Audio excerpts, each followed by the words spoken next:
जिन्होंने यहाँ से हमारे विधायक को खरीदा, उन बेईमानों ने अपने ईमान का सौदा किया। मुझे यकीन है कि अल्लाह सुब्हानहू व तआला खुद उनका हिसाब और किताब करेगा, क्योंकि जिन्होंने धोखा सीमांचल की जनता को दिया, उन गरीबों को दिया जो एक उम्मीद लगा कर बैठे थे कि वो सीमांचल की इंसाफ की लड़ाई लड़ेंगे।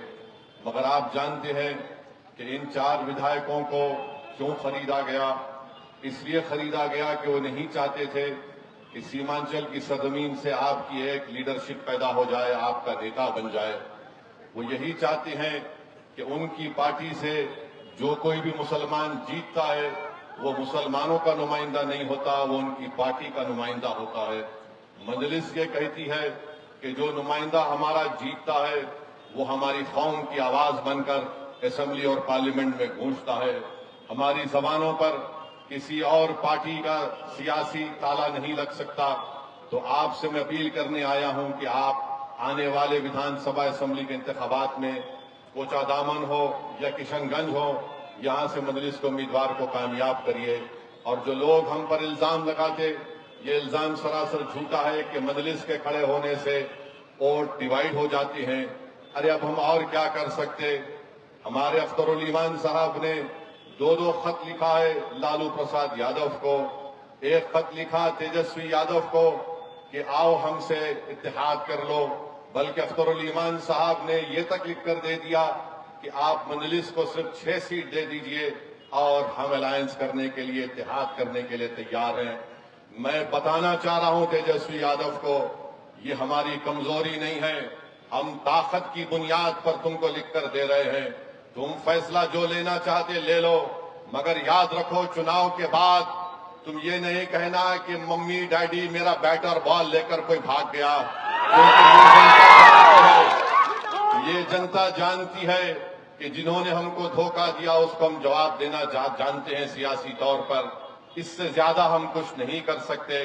बाज लोग समझ रहे हैं जिनको कोई सियासी बसीरत नहीं है कि मजलिस क्यों खत लिख रही है। अरे मेरे दोस्त, सियासत में हर उस चीज को इस्तेमाल करना पड़ता है ताकि लोग बाद में ये उंगली ना उठाए। अरे हम आज तुमको लिख कर दे दिए कि 6 सीट दे दो, अगर तुमको इख्तिदार या सत्ता मिलती है तो अख्तरुल ईमान या तौसीफ आलम को या फिर हमारे यहाँ पर जितने नुमाइंदे कामयाब होंगे उनको कोई मंत्री की जरूरत नहीं है। हमने सिर्फ एक ही बात कहा कि अगर तुमको सत्ता मिलती है तो बीजेपी को रोको और सीमांचल के इंसाफ के लिए तुम सीमांचल डेवलपमेंट काउंसिल बनाओ, ताकि यहाँ पर जो बारिश होती है, सैलाब आ जाता है, यहाँ के नौजवानों का मुस्तकबिल अच्छा हो, यहाँ पर स्कूल में या क्लासरूम हो, यहाँ पर नौजवानों को रोजगार मिले, यहाँ पर किसानों को उनकी फसल पर बराबर उसकी कीमत मिले। ये तमाम चीजें अख्तरुल ईमान ने लिख कर दे दी है। अब वो जाने और उनका मुस्तकबिल जाने, इससे ज्यादा हम कुछ नहीं कर सकते। मगर याद रख लो इस बात को कि असदुद्दीन ओवैसी 2015 में सीमांचल को आया था।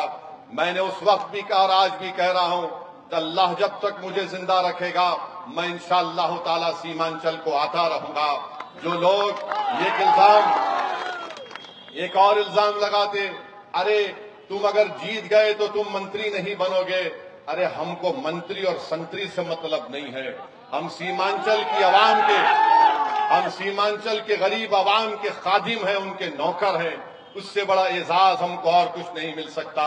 जिनको संतरी बनना है, मंत्री बनना है, मुख्यमंत्री बनना है, हमको उससे मतलब नहीं। हमको इससे ही मतलब है कि तुम्हारी लीडरशिप बने, तुम नेता बनो, तुम्हारे मुकद्दर के फैसले तुम करोगे। अब तक होता ही आया है 50-60 साल के अरसे में, सीमांचल के गरीबों का फैसला कोई पटना में बैठने वाला जालिम करता था। अब जालिम से कह रहे हैं कि तू फैसला नहीं करेगा। अब जो भी फैसला होगा सियासी सीमांचल की सरजमीन पर सीमांचल की आवाम करेगी इंशाअल्लाह ताला। मेरे अजीज दोस्तों और बुजुर्गों, हम बीजेपी को रोकना चाहते हैं। बीजेपी से नुकसान क्या राजद के यादव नेताओं को होता है? क्या बीजेपी से नुकसान किसी कांग्रेस के नेता को होता है? क्या बीजेपी से नुकसान किसी जेडीयू के नेता को होता है? अरे किसके घर पर बुलडोजर चलता है? किसके मदरसे को ताले लगाए जाते हैं? کس کے نوجوانوں کو بنگلہ دیشی کہہ کر جیل میں ڈالا جاتا ہے یا ظلم کیا جاتا ہے؟ ارے پچھلے 11 سال سے جو ظلم کا سامنا ہم سینہ تان کر اگر کر رہے ہیں تو وہ بی جے پی سے ہم کر رہے ہیں۔ ارے تمہارے گھروں پر کچھ نہیں ہوتا، تمہارے گھر پر آنچ بھی نہیں آتی، ہمارے گھر برباد اور اس کو برباد کر دیا جاتا ہے۔ تو میرے عزیز دوستوں اور بزرگوں، میری آپ سے گزارش ہے کہ آپ اختر الایمان صاحب کی قیادت کو مضبوط کریے۔ اسد الدین اویسی کو مضبوط نہیں کرنا ہے، آپ کو اپنی پارٹی کو مضبوط کرنا ہے۔ آپ کو سیمانچل کی ایک آواز کو بہار کی ویدھان سبھا میں دوبارہ بھیجانا ہے۔ جو لوگ عوام کی محبت کو نہیں سمجھ سکے، جو ودھائک تو بن گئے مگر غریبوں کی محبت کو نہیں جان سکے، میرے عزیز دوستوں اور بزرگوں، وہ آپ کی محبت کے حقدار نہیں ہے۔ مجلس جس کسی کو امیدوار بنائے گی، ہم آپ سے اپیل کرنے آئے ہیں کہ آپ اپنی پارٹی کا ساتھ دیجئے۔ ہم کو اپنی لیڈرشپ کو بنانا ہے، اور جو لوگ ہم پر انگلیاں اٹھاتے کہ بہار میں اگر مسلمانوں کی لیڈرشپ بنے گی تو فلاں ہو جائے گا، نقصان ہو جائے گا۔ ارے بہار کی سیاست کی تلخ حقیقت یہ ہے کہ راجپوت ہے تو اس کا نیتا ہے، بھومیار ہے تو اس کا نیتا ہے، کشواہا کرمی ہے تو اس کا نیتا ہے، یادو ہے تو اس کا نیتا ہے، پاسوان ہے تو اس کا نیتا ہے، مانجھی ہے تو اس کا نیتا ہے۔ اگر کسی کا نیتا نہیں ہے تو 19% مسلمانوں کا نیتا نہیں ہے۔ مجھے بولنے دیجئے، اس کی ذمہ داری کسی حد تک ہم پر بھی عائد ہوتی ہے۔ آج ہم آپ سے کہنے آئے ہیں کہ نیتا آپ کو بننا ہے، اویسی کو بننا نہیں ہے۔ لیڈر آپ کو بننا ہے تاکہ آپ اپنے مقدر کے فیصلے کریں گے۔ یہ مجلس آپ سے بولنے کے لیے آئی ہے۔ یہ ہم کو پچھلے 25-30 سال سے ایک افیم دے دے کر ہم کو بے ہوش کر دیا گیا، ہم کو خاموش کر دیا گیا کہ نہیں، بی جے پی کو ہرانا ہے۔ ارے جب سے بہار بنا، کیا کبھی کسی مسلمان نے کسی فرقہ پرست پارٹی کا یا پھر کسی فرقہ پرست لیڈر کا وہ ساتھ دیا؟ نہیں دیا۔ ہم نے ہمیشہ سے کہا کہ بھارت سیکولر تھا، سیکولر رکھنا ہے، مگر یاد رکھو ہم کولی نہیں ہیں، ہم مزدور نہیں ہیں کہ ہم اپنے بچوں کی جوانی کو برباد کر کے تمہارے محلوں میں چراغ جلائیں گے۔ ہم اپنے آپ کو مروا کر، اپنی قبروں کو بنا کر تمہارے اقتدار کے محل اپنے قبروں پر بنانے نہیں دیں گے۔ اب نوجوان بیدار ہو چکا ہے، ہم کو اپنے محل کو تعمیر کرنا ہے، ہم کو اپنے خوابوں کو پورا کرنا ہے۔ تو میری آپ سے گزارش ہے کہ آئیے اس انصاف کے کارواں کو مضبوط کریے۔ یہ لڑائی کسی انفرادی لڑائی نہیں ہے، یہ اختر الایمان یا پھر اسد الدین اویسی کی لڑائی نہیں ہے، یہ پورے سیمانچل کی اس غیور سرزمین پر بسنے والی عوام اور جنتا کی لڑائی مجلس لڑتی آئی ہے۔ تو میری آپ سے گزارش ہے کہ اس کو کامیاب کریے اور اپنے صفوں میں اتحاد کو پیدا کریے۔ اپنے اتحاد کی طاقت اور قوت کے بلبوتے پر ہم دیش کے پردھان منتری مودی کو ایک پیغام دینا چاہ رہے ہیں کہ تم نے جو وقف کا قانون بنایا، وہ وقف کو بچانے کے لیے نہیں، مسجدوں کو چھیننے کے لیے تم نے قانون بنایا۔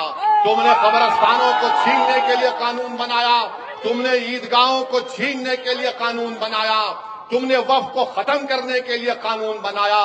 مگر یاد رکھو، جو اللہ کے گھر کو چھیننا چاہتی ہے، جو ہماری عیدگاہوں کو چھیننا چاہتے ہیں، انشاءاللہ تعالی تم اپنے ناپاک منصوبوں میں کامیاب نہیں ہوگے، تم انشاءاللہ تعالی شکست کھاؤ گے۔ ناکامی تمہارے مقدر میں لکھی جا چکی ہے انشاءاللہ تعالی۔ جب تک دنیا قائم رہے گی، مسجدوں میں ہم جا کر سجدہ کریں گے تاکہ سجدہ ہمارے اللہ کے سامنے اس کی ربوبیت کا اظہار بھی ہوگا اور ہماری وطن عزیز سے محبت کا اقرار بھی ہوگا۔ تم مسجدوں کو چھین نہیں پاؤ گے۔ قبرستانوں میں ہمارے بزرگ سینہ تان کر سو رہے ہیں، سن لو بھاجپا RSS والو، وہ یہ بتا رہے ہیں کہ ہم وطن سے محبت کرتے ہیں، اور جب اس دنیا سے چلے گئے تو اسی سرزمین میں جا کر آرام کر رہے ہیں۔ ہم بتانا چاہ رہے ہیں ان تمام لوگوں کو، یہ وقف اس کا مالک اللہ ہے، اس کا مالک کوئی بھاجپا RSS یا JDU کا نیتا نہیں ہو سکتا۔ جو چیز اللہ کی ہے، اللہ اس کی حفاظت کرے گا، اور اللہ کے بندے اس کی حفاظت کے لیے آگے بڑھ کر اس کی حفاظت کرتے رہیں گے۔ مجلس کا ساتھ دیجئے، آپ کی آواز کو مضبوط کریے۔ بہت بہت شکریہ۔